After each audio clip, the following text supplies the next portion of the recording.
afternoon. Thank you for joining us as we explore closing the IP education gap, creating understanding. While invention education is crucial to nurture the next generation of entrepreneurs, a clear understanding of the U.S. patent system is also necessary in fostering innovation. How can we close the intellectual property education gap while encouraging women and diverse inventors to protect their inventions with easy-to-use IP tools and resources? Joining us today is Brie Pierznik from Stoel Rives, LLP. She has been instrumental in helping countless startups navigate their way to success with involvement in entrepreneurial education, mentoring startups, and IP legal representation. Brie was included in Best Lawyers Once to Watch, Corporate Law and Technology Law 2021, and brings a passion for innovation to all aspects of her work. Hi, everybody. Thank you so much for joining us this afternoon. I'm so excited to have a conversation with Wayne Stacy and Jelani Odlum today about access and IP, intellectual property. Just want to give you a quick introduction to both of our panelists here before we dive in. Jelani Odlum serves as a program manager for the Michelson 20mm Foundation, which is a national IP and invention education initiative that supports budding entrepreneurs, inventors, creators, and ecosystem partners. She's a graduate of the University of Southern California. Wayne Stacy is the executive director of the Berkeley Center for Law and Technology. He's a leading expert on patent law and IP litigation, having spent more than 20 years practicing at several of the world's top law firms. He's a graduate of Southern Methodist University and the George Washington University School of Law. Thank you both for being here today. Just as we dive in and get started, I thought it'd be really helpful for everybody watching if both of you sort of could give us a little bit more background about your current roles, what a typical day looks like for you, and sort of the path that led you here today. Wayne, why don't we start with you? So my current role is actually a relatively new one. I came to Berkeley Law School about a month ago to help with the Center for Law and Technology, to be the executive director there. But my job kind of is twofold. One is to help students develop their education for the tech community as they start preparing to practice law, and the other is actually to help drive a lot of the research from the professors coming out of the school and drive that into the community and start connecting that research to practice pipeline up on that front. But before that, I was the director for the Western region of the United States Patent and Trademark Office.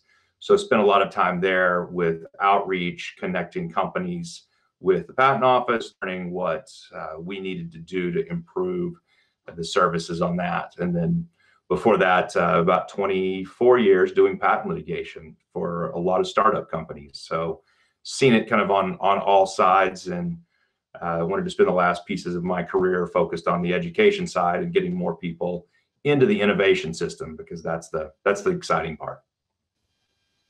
Great, thank you, Wayne. Jelani, what about you?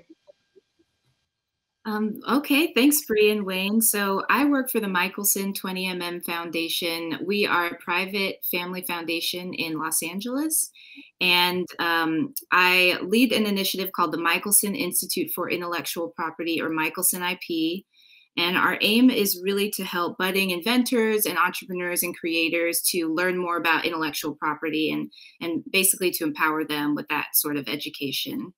And so we develop curriculum, we develop programs, resources to help us with that mission. And everything that we create, it is freely available, and everything is openly licensed. Our founder is a prolific inventor, Dr. Gary K. Michelson. He is known as sort of one of the most prolific inventors in medical history and has nearly 1,000 patents to his name. And so he is really the mission behind the organization really comes directly from him and his experiences. My day today involves trying to grow the adoption of our curriculum at institutions across the country, mostly undergraduate institutions, and to work on building more of our strategic partnerships, whether that's with institutions or inventor or entrepreneur programs or faculty associations. And prior to joining Michelson, I worked on commercialization accelerator programs that were tied to agencies like NSF and NIST. And so I became really interested in that world, seeing the startups that they were seeding, and really that the special advantage that they had was really their strong IP. So that's kind of what brought me to end up on working on this initiative. Wayne, can you tell us a little bit about your background and your career path? What led you here today? So I just recently joined the Berkeley Law School, and I'm the executive director for the Berkeley Center for Law and Technology, which is set up to really connect the law school with the community and with the legal community, all the corporations and all of the practicing lawyers, helping really bring some of the research from the professors into the community and some of the issues the community is seeing, because they're at the front edge of a lot of technology issues, into the law school. So it's this nice connection for students, a nice connection for the industry as a whole. And before that, you worked for the USPTO? So yes, this is a new job. Before that, I spent time as the Western Regional Director for the United States Patent and Trademark Office. It's the 9 Western states, basically everything that touches the Pacific Ocean, Nevada and Arizona, and overseeing the operations on the West Coast. A lot of what we ended up doing there was outreach, connecting with communities, trying to focus on expanding innovation to both geographically and demographically, looking for communities that maybe didn't have the deep connections that your large cities had into the entrepreneurship world, not as many resources. And we had 14,000 employees. We were trying to use the virtual environments to really distribute more and more information on those topics. Great. Thank you both so much for that background information. Before we dive in and hear a lot more about opportunities through IP education and some of the great stuff that the Michelson Foundation is up to, I thought it might be helpful to just take a step back and talk about the IP system generally. So Wayne, would you mind just giving us sort of a high-level overview of how the patent process system works just in the United States? We'll limit to the United States for now. Like, how long does it take to get a patent, and how much does it cost, and what's that process like? Sure, and it's interesting. You worked for the USPTO for a while, and it's the patent and trademark system, and you forget that there's all sorts of pieces of IP out there, and people often gravitate toward patents. That's one of the things we'll talk about today.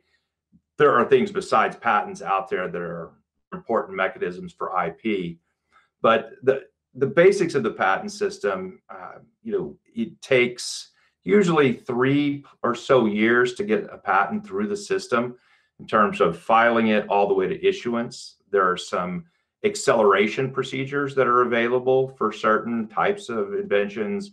For a small fee, you can kind of cut that time in half. But the process pretty much looks the same all the way through for what they call a utility patent. And that's your classic patent for a medical device or for a computer chip, for some software inventions. And that process usually begins with the idea and then drafting up the document, which that drafting of the document, putting together the patent application is the most expensive portion. Comes with a set of claims at the end that are some very formalistic legal document or legal language that describes the invention. And then that piece goes to the patent office for an examination with an expert patent examiner. The examiner works with the applicant or with the applicant's attorney most of the time to figure out exactly what the scope of the invention should be. And then that is, once it's approved, becomes your patented technology.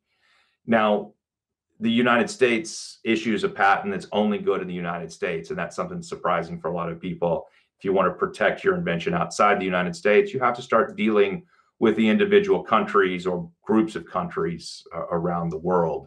And those costs can add up, so you always have to be thoughtful and judicious about that process. But at the end of the day, you can do a lot of the work yourself. But my experience from being a private practice lawyer through being in the government, very few lay people can do the whole process themselves. You can do some things to reduce the cost, but when it gets to the end, that drafting the claims and the negotiating to get something valuable, people tend to do much better when they have an attorney involved, because it's very, very, very specific on that front. Thank you, Wayne. That's actually a good segue into our next big topic, which is IP education generally.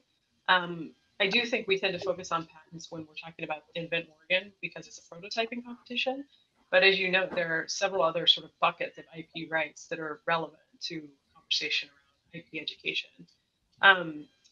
So along those lines, like, what are some of the changes that you think need to be made in presenting materials about patents, copyrights, and trademarks to young inventors just across the board generally? Jelani, do you have thoughts on that?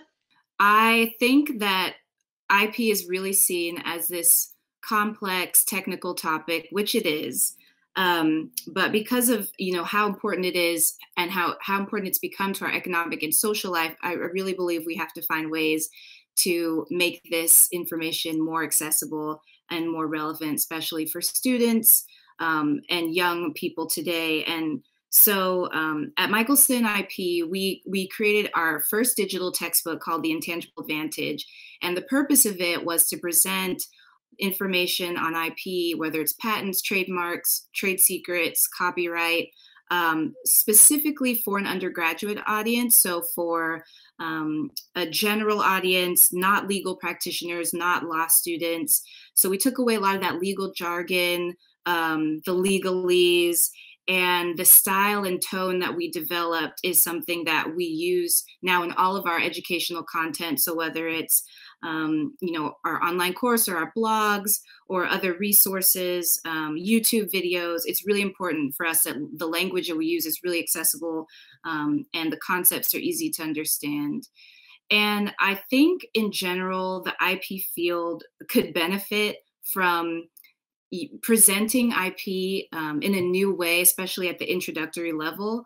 So, for example, we usually see that, folks that are giving an intro to IP lecture, let's say, will say, here's a patent, here's a copyright, here's a trademark. And the examples that they use will be, Apple for design and utility patents, and then, Disney and Mickey Mouse for copyright, and maybe McDonald's for trademark, and of course, Coca-Cola for trade secrets. So they're using these really corporate examples and trying to inspire sort of students and budding innovators and entrepreneurs with these sort of examples that are intimidating and not really relevant. And so I think something that we really need to look at is developing more content that's, culturally relevant and inspiring for students today. And, I think about it and I say, well, instead of, Apple, why don't we talk about a new footwear brand and the patent that they got, or, for copyright, for example, Beyonce has a choreographer that recently started up a new company to help, for example, creators of, new dance crazes on TikTok learn, their copyright rights. And so just, having more relevant examples and bringing it away from that sort of traditional, those traditional companies that we think about. I would love to see that in how we teach IP at the intro level. Yeah, and Wayne, you mentioned that you're eager, you made this career move recently because you're eager to sort of focus on education now at this stage of your career. What are the benefits that you see of making changes to the way IP is taught? Not only to law students, but to the general public and to undergraduate students? Well, so what I've seen over my career is kind of there are two different paths. And when you talk about education, you want to make sure you're focusing on both of them. One is the startup innovator, the classic garage inventor, those types of beginning innovators.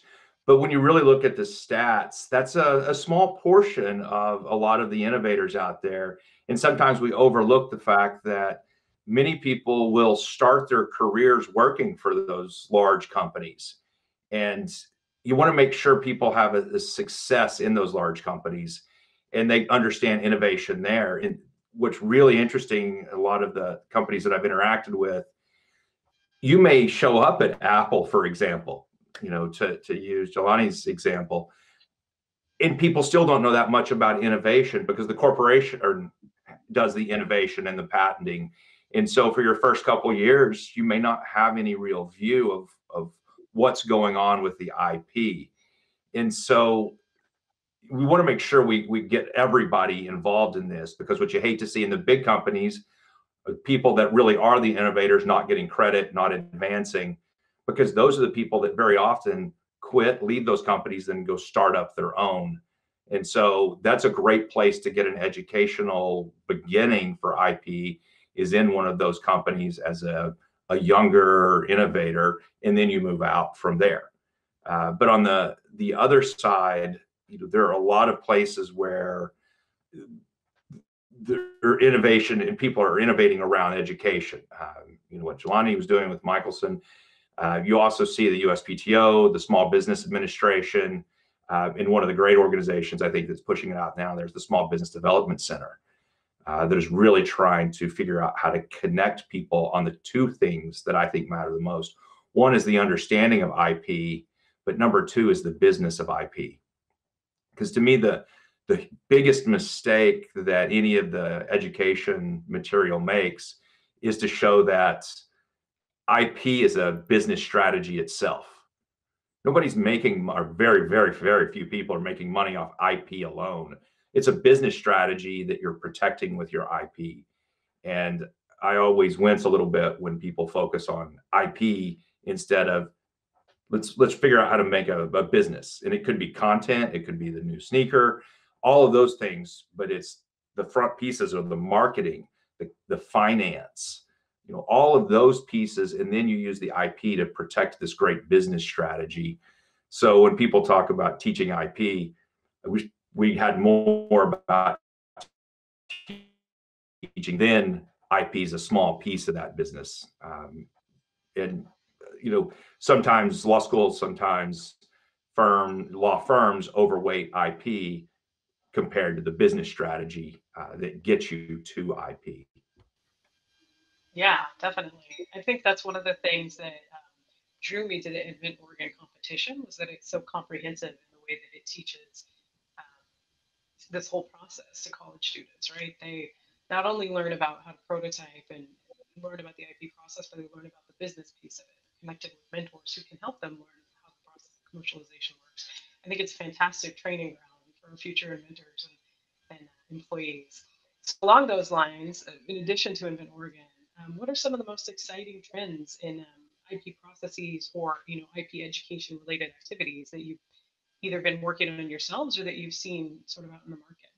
Jelani, I know you'll have a lot to say to this one, so why don't we start with you? Sure. Well, in terms of trends, I think for us, at least, the most exciting trend that we see in an educational context is taking IP education out of just the law schools and the elite business schools and really bringing it down and integrating it into the curriculum at an undergraduate level. So that's really what we're working on. Our argument is that IP really does belong in the undergraduate curriculum, and we have worked with faculty and educators and administrators in programs to embed content on IP into courses across disciplines. So, right now I'm thinking of a group that we're working with, and we're embedding it into not only business and entrepreneurship, but marketing, history, design and invention, and engineering. We see it being so relevant, across disciplines. And I think that, that was really Dr. Michelson's mission, to make sure that every undergraduate student learned about intellectual property, no matter what institution they went to. And it's interesting because in some of our studies, we've seen, we've done surveys and see that up to 70% of undergraduate students have never heard or been exposed to the topic of intellectual property. So yeah, just the trend of moving that more so into other programs outside of the law programs is really exciting for us. And there are a lot of other groups that are doing this work as well. We do work with the U.S. IP Alliance that has committees for higher ed, as well as K-12 IP education. The IPO Education Foundation has been a great partner to us, and new initiatives are popping up all the time. So yeah, that's a great trend that we see happening. Great, thanks, Jelani. Wayne, what about you? So, from my perspective, I mentioned before, you're seeing the Small Business Administration, the small business or SBDCs around the country start teaching IP, and then connecting that with available government loans and money to help people actually build and start a business, whether that's a new restaurant that has a trade design or needs to deal with a trademark issue, or someone that's building a new product or trying to export a product. There seems to be a focus from the federal government side on making resources available with an education about the IP issues.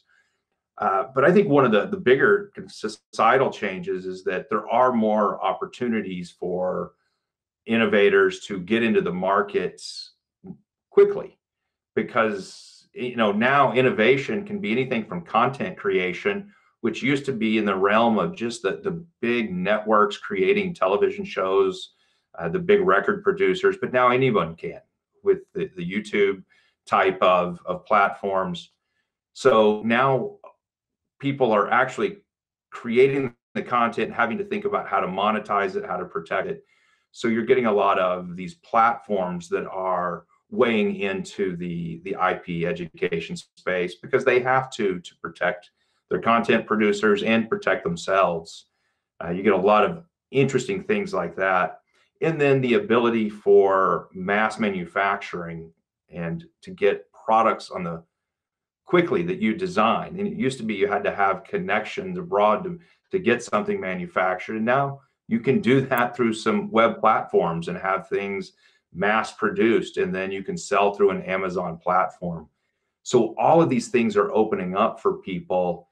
And with that, you're seeing, using Jelani's language about making it more accessible and more relevant, there's a lot more day-to-day interaction with the IP system to get people interested. And my take on it is, if you can teach people the basics, nearly everything can be found on a search engine now. If you if you look for how to file a trademark application, well, you'll find a lot of great information on it to get things started down that path. So that's the piece I really love, that if you can get people started in the right place, there's a lot of things out there produced by a lot of great minds that can get it started, but you got to get people started. And that's where I think we really have failed, because it's not showing up in high school. It's not showing up in undergrad. You could go through and get an entire engineering degree and hear the word patent twice. So it's got to be pushed down so people are thinking about it and know at least to go look for it and go to search for it. Because I don't know how the average person, if they've never heard of patents, would know to search for Michelson and what they could do for you. Yeah. No, I think actually that dovetails nicely with my next question I was going to ask you both, which centers on representation, right? We know, that there's a huge need to have representation of both women and underrepresented minorities as visible role models working in these fields and these industries, and how important that is, and yet how, I don't want to say discouraging, but how, what a large gap there is in the numbers in terms of that representation. So I was hoping that you could both talk a little bit about any initiatives or programs that you're aware of that sort of center on creating access and opportunity for underrepresented folks and women when it comes to invention or entrepreneurship. Wayne, why don't we start with you this time? So, I think the place where a lot of people point to the problem on this issue is STEM, and I don't think that's fair. If you look at some of the research that Facebook bravely did, they kind of looked at their own problems and then published a paper that said, hey, here's our own problem. STEM is part of the problem. We're part of the problem. And so I don't like the fact that people just push back in general and say, well, it all starts in 6th grade math. I can't fix it, so I'm not going to do anything. It's just, that's an easy way out, and it's just wrong. Sure, there's some STEM problems, but there are also problems in corporations, because when you do get diverse inventors or people in the place to be inventors, how are they moving through the system? And that involves mentorship, which I think has got to be a key issue. And that involves a lot of the education that maybe didn't take place in undergrad or in grad school about IP and content creation and being an inventor. It also involves some education about how to be an inventor within a larger corporation. Because again, a lot of people will get their starts there. So how do you engage on that? And you're seeing companies begin to recognize the part of the problem that's theirs and then trying to fix it on that front, while simultaneously saying that the STEM deficiencies starting much earlier, kind of well-documented issues, are being addressed, helping address those particular things. On the law school side, it's important that law school graduates start looking like the community as a whole. And you're seeing, first on the gender side, law schools are now, evenly balanced, is slightly weighted toward women. I mean, so it's been an incredible push forward on law schools, and they're balancing more and more on all demographics and getting close on that. So now you've got that piece. Then the push is on law firms to make sure they're hiring and promoting, so their population looks like the general population. And it's shown to be helpful over time as your lawyer starts matching the demographics of the people that are being served, you start helping one piece of the problem. It's not the whole solution, but one piece of the problem. And that's the piece that I like, is people are now beginning to see that there are small pieces of the problem that add up to make the whole problem, and willing to address the one that they can control that's in front of them. In law firms, law schools, and a lot of companies, not all of them, but a lot of them have started to pick up their portion of the problem and at least start talking about how to fix it. What are some of the things Berkeley's been doing? If I can put you on the spot. So, as you would expect, West Coast School, they've done a fantastic job on having a diverse student body for, it's well over 15 years.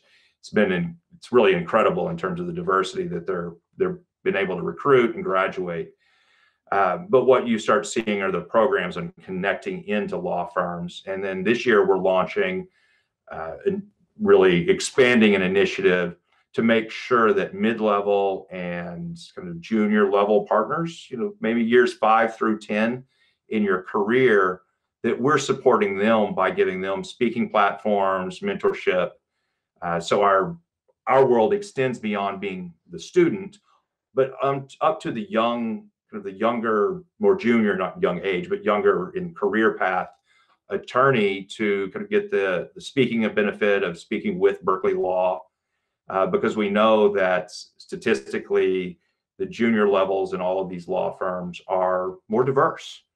And so if we can provide support in those areas, that's one we can help, and then help that group get to a more senior level.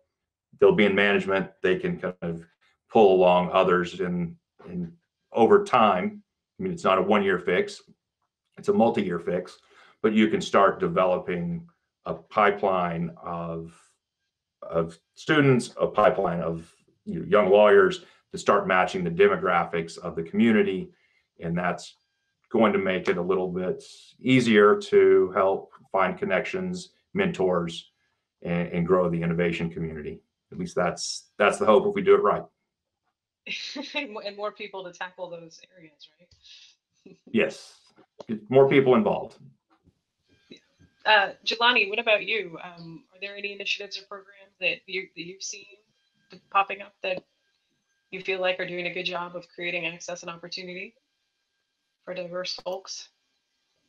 Yeah, so, well, this is a great question. There are massive opportunity gaps across the IP system, any way you look at it. So I think we all have such a big role to play in that.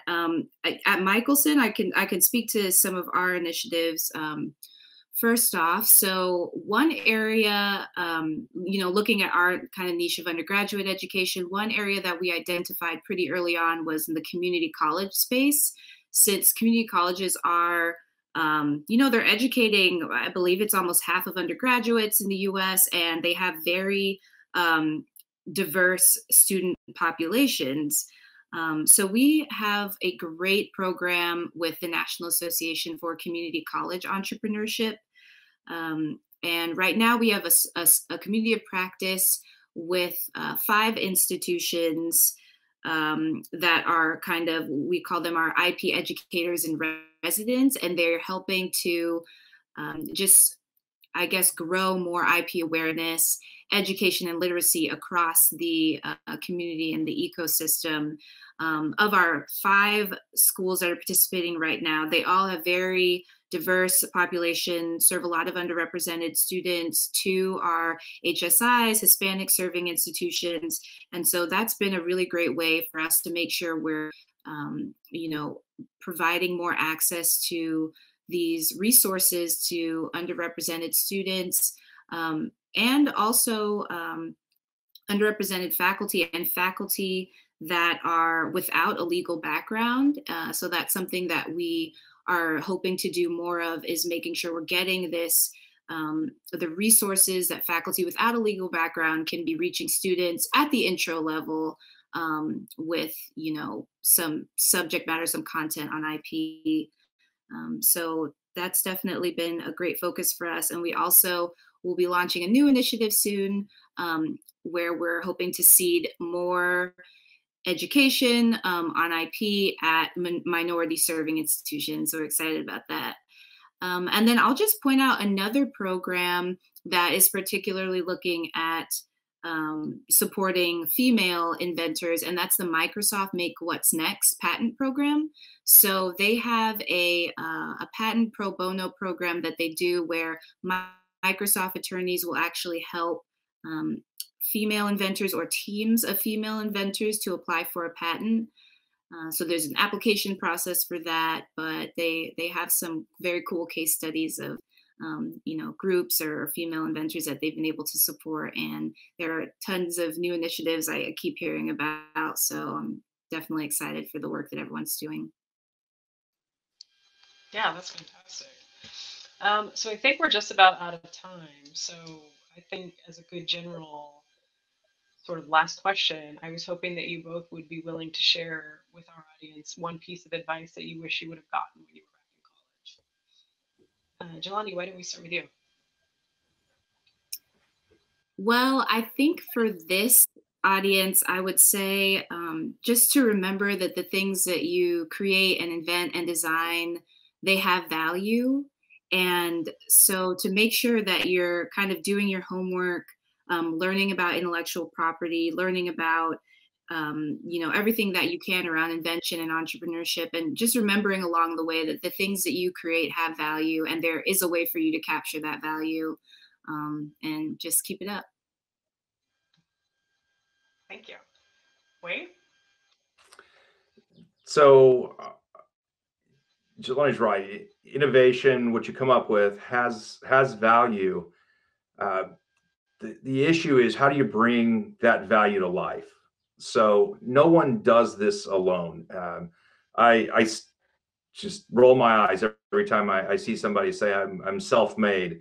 It's no such person in the innovation world. You got to have mentors. You've got to have advisors. And so what I recommend to everybody is, look for somebody that's been there before that you trust, somebody that can be a mentor. And then in addition to that, look for a group of friends, somebody that will tell you if your idea is interesting or whether it's just not going to work. But a trusted group of friends and advisors, people to bounce ideas off of, and then rely on them.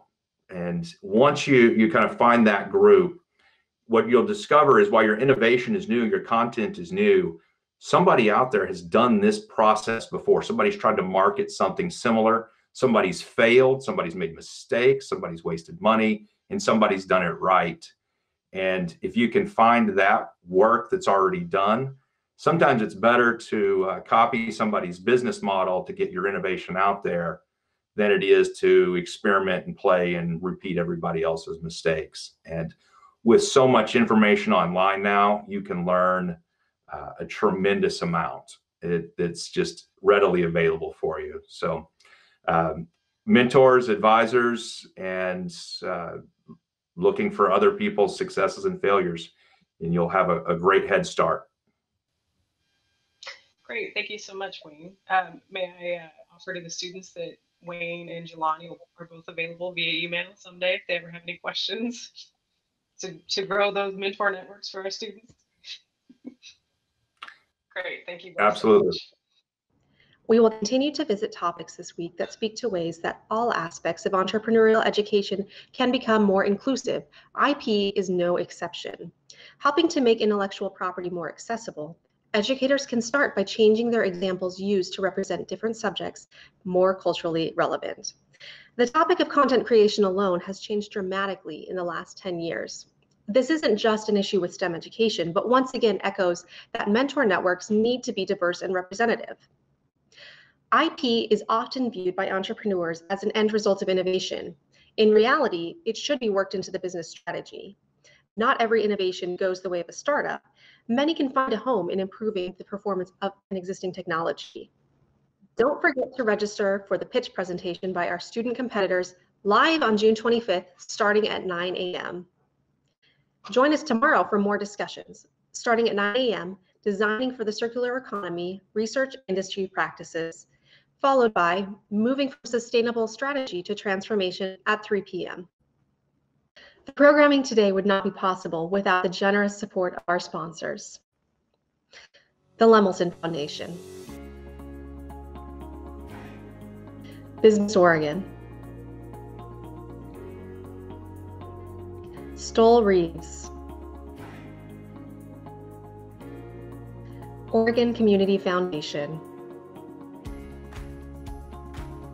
the Ford Family Foundation, Horan Media Tech Advisors, Portland State University, Wells Fargo,